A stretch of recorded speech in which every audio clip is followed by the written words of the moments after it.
नमस्कार दोस्तों, मैं एकता गुलाब स्वागत करती हूँ आपका अपने YouTube चैनल स्टेनोपीडिया पर।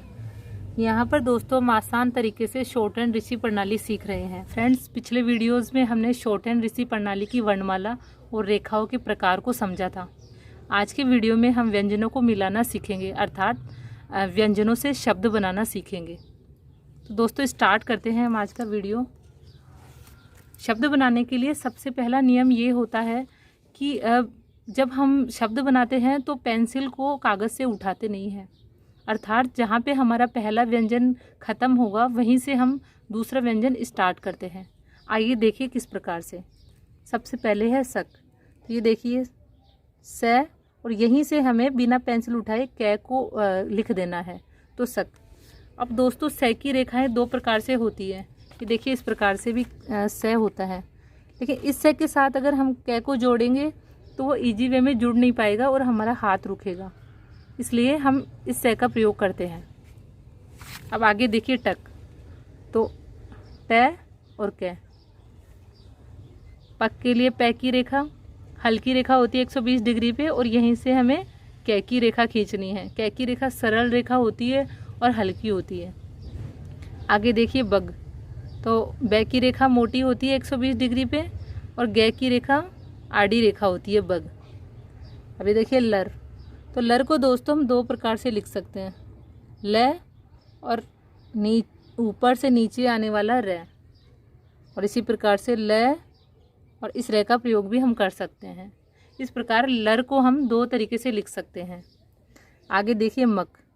मक तो मै की रेखा आपको पता होगी, और ये इसको क्या अटैच कर दिया। घल। घल के लिए घ को काटते हैं हम।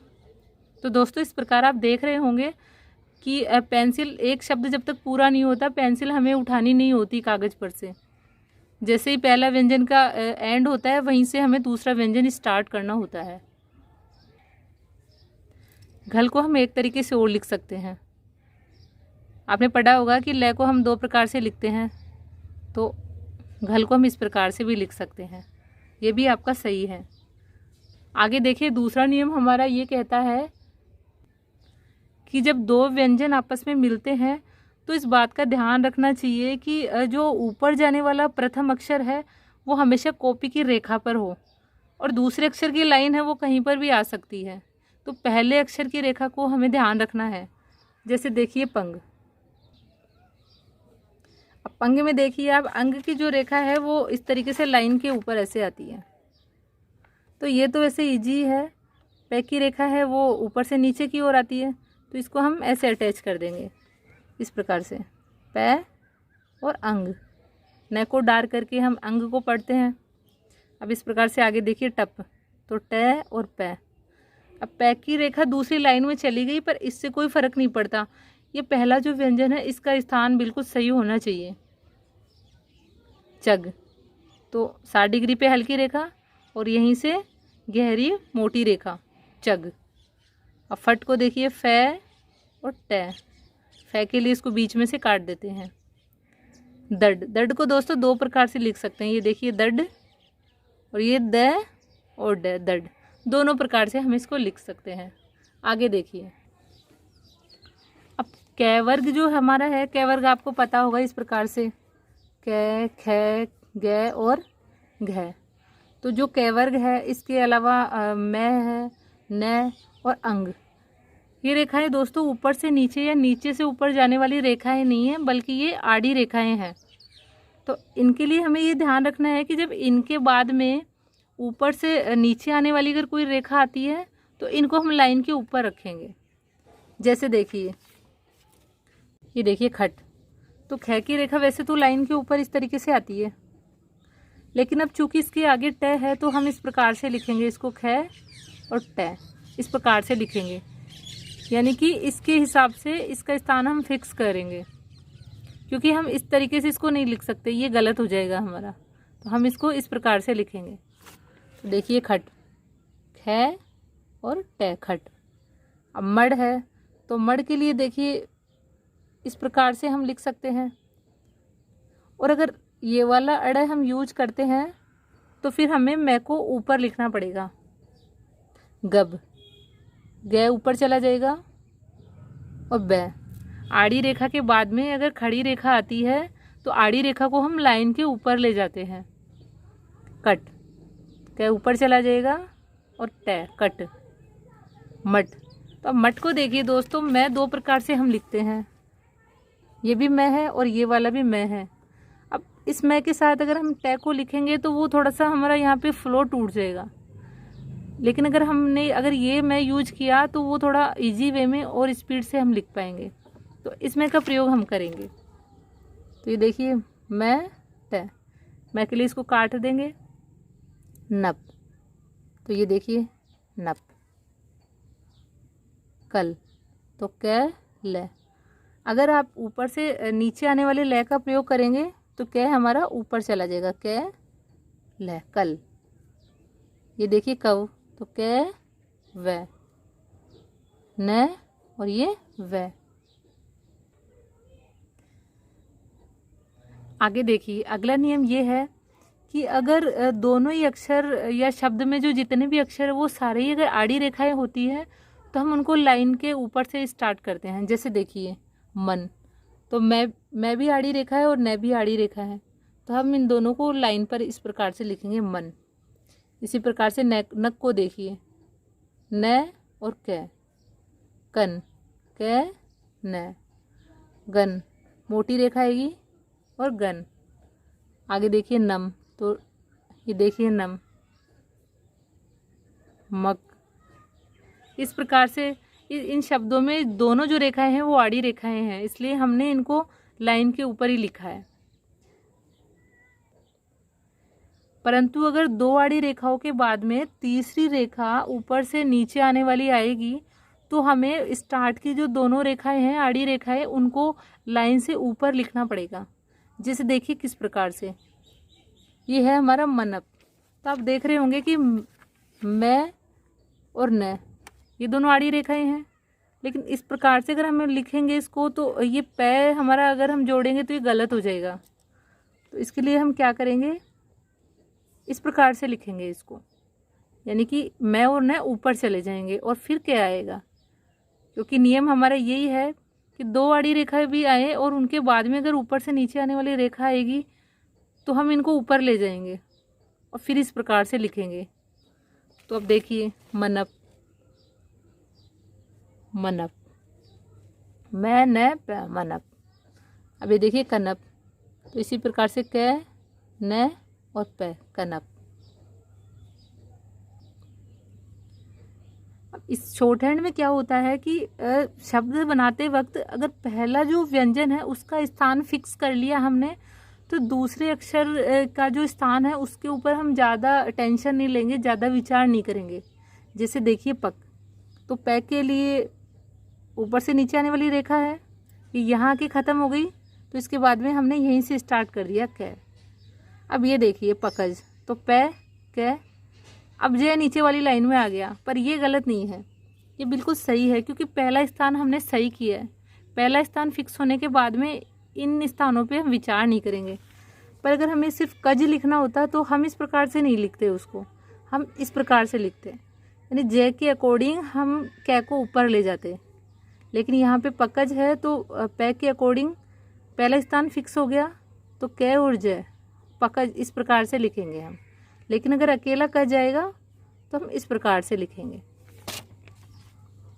आगे देखिए दोस्तों मनट, तो मनट मैं और नाड़ी रेखाएं हैं, लेकिन इसके बाद में जो व्यंजन आ रहा है वो हमारी खड़ी रेखा है। तो हमारा नियम ये कहता है कि पहली और दूसरी आड़ी रेखाएं हैं और उसके बाद में जो व्यंजन खड़ी रेखा वाला आ रहा है तो हम इन दोनों को ऊपर ले जाएंगे। देखिए इस प्रकार से मनट। अब ये देखिए मपत, तो मपत को हम किस प्रकार से लिखें, मैं की रेखा दो प्रकार से होती है, इस प्रकार से और इस प्रकार से।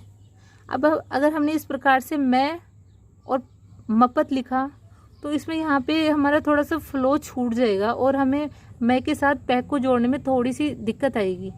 तो इसलिए हम इसको यूज करके देखते हैं एक बार। देखिए तो मपत, अब ये देखिए आप बहुत ही इजी वे में जुड़ गया है, इसकी तुलना में इसको कम टाइम लगेगा लिखने में भी और मतलब हम आसानी से भी लिख पाएंगे। तो हम इस वाले मैं का प्रयोग करेंगे। तो ये देखिए हमारा मैं, पै और तै। मैं के लिए न को बीच में से काट देते हैं। नजब, तो नजब न आड़ी रेखा है, लेकिन उसके बाद में जो व्यंजन आ रहा है वो खड़ी रेखा है, इसलिए न, झ और बै, ये यहाँ से काट देंगे झ के लिए हम। आगे देखिए लरब, तो लरब को हम दोस्तों कैसे लिखेंगे, ल, र और बै, लरब। अब ये देखिए करवट, क, उसके बाद में यहीं से हम रै को शुरू कर देंगे और यहीं से हम वै को स्टार्ट करेंगे और ये हमारा ट आ गया। तो करवट को इस प्रकार से हम लिख देंगे। अब आगे देखिए सरपट, तो सरपट में भी फ्रेंड्स सै को हम 2 प्रकार से लिखते हैं, मैंने अभी भी बताया था आपको। सरपट, अभी देखिए सै के साथ अगर मैंने ये रै प्रयोग किया तो थोड़ा सा हमें दिक्कत आएगी, और इस सै के साथ रै थोड़ा इजी वे में जुड़ जाएगा, तो हम इस वाले सै का प्रयोग करेंगे। सै, रै, पै और ट, इस प्रकार सरपट बन गया ये। अब आगे देखिए गरम, तो ये देखिए ग, रै और ये मैं। दोस्तों इसमें भी अगर हम इस वाले मैं का प्रयोग करते तो रै के साथ मैं को जोड़ने में हमें थोड़ी सी प्रॉब्लम आती। और दोस्तों जिन व्यंजनों की 2 रेखाएं हैं वहाँ पे हम सुविधा के अनुसार रेखा चूज कर सकते हैं। तो आप बिल्कुल प्रैक्टिस करके देखेंगे, दोनों व्यंजनों की जो दोनों ही रेखाएं हैं उन दोनों की आप प्रैक्टिस करके देखेंगे तो आप खुद समझ जाएंगे कि कौन सी रेखा का प्रयोग आपको करना चाहिए। दोस्तों शॉर्ट हैंड है वो प्रैक्टिस पे डिपेंड करती है, आप जैसे जैसे प्रैक्टिस करेंगे आप खुद समझ जाएंगे कि कौन सी रेखा का प्रयोग हमें कहाँ करना है। आगे देखिए रपट, तो इस वाले रै का प्रयोग करेंगे, रै, पै और ट, रपट, इस प्रकार से। वही अगर हम इस वाले रै का प्रयोग करते तो ये देखिए रै और पै और ट, तो हमारी आउटलाइन बहुत ही अजीब बन जाती और हमें लिखने में भी दिक्कत आती। तो इसलिए आप है ना, अगर आपको पता है कि कौन से व्यंजन की 2 रेखाएं हैं तो आप उन दोनों व्यंजनों की दोनों रेखाओं से भी प्रैक्टिस करके देख सकते हैं, तो आप समझ जाएंगे और आप बेटर तरीके से परफॉर्म कर पाएंगे। आगे देखिए मलर, तो अब मलर को हम कैसे लिखेंगे, मैं, ल और ये रै। अब वर को देखिए फ्रेंड्स, तो ये हमारा वै और इसके आगे ही हम रै को जोड़ देंगे। अब इसको हम समझेंगे कैसे कि वै की ये जो रेखा है, ये वाली रेखा, ये इसमें डबल हो जाएगी। तो इसी से हमें आइडिया लगाना होगा कि वै के साथ रै भी जुड़ा हुआ है, इसलिए इसकी जो लंबाई है वो डबल हो गई। तो ये वै और ये रै, तो इस प्रकार से वर बन जाएगा। आगे देखिए वक, तो वै को लिखा और यहीं से कै को अटैच कर देंगे। इसी प्रकार से कल, तो कल। और अगर हम ऊपर से नीचे आने वाले लय का प्रयोग करेंगे तो मैंने बताया था कि जब हम ऊपर से नीचे आने वाली रेखा का प्रयोग करते हैं तो जो पहला व्यंजन है वो लाइन के ऊपर चला जाता है। तो ये देखिए कै और ये ल, इस प्रकार से लिखेंगे। आगे देखिए कव, तो ये कव। दोस्तों और भी इसमें बहुत सारे एग्जाम्पल है, लेकिन सारे एग्जाम्पल्स अगर हम आज ही करेंगे तो वीडियो काफ़ी लंबा हो जाएगा और आई थिंक आप बोर भी हो जाएंगे। तो मैंने आपको जितने एग्जाम्पल समझाए हैं आप उनको बहुत अच्छे से प्रैक्टिस कीजिएगा और बुक के अंदर जो नियम दिए गए हैं उनकी स्टडी करके और फिर आप प्रैक्टिस कीजिएगा। जिन व्यंजनों की 2 रेखाएं हैं दोनों तरीके से आप लिख के और खुद आप समझना कि कौन सी रेखा बेटर है और किस में हमें प्रॉब्लम आ रही है।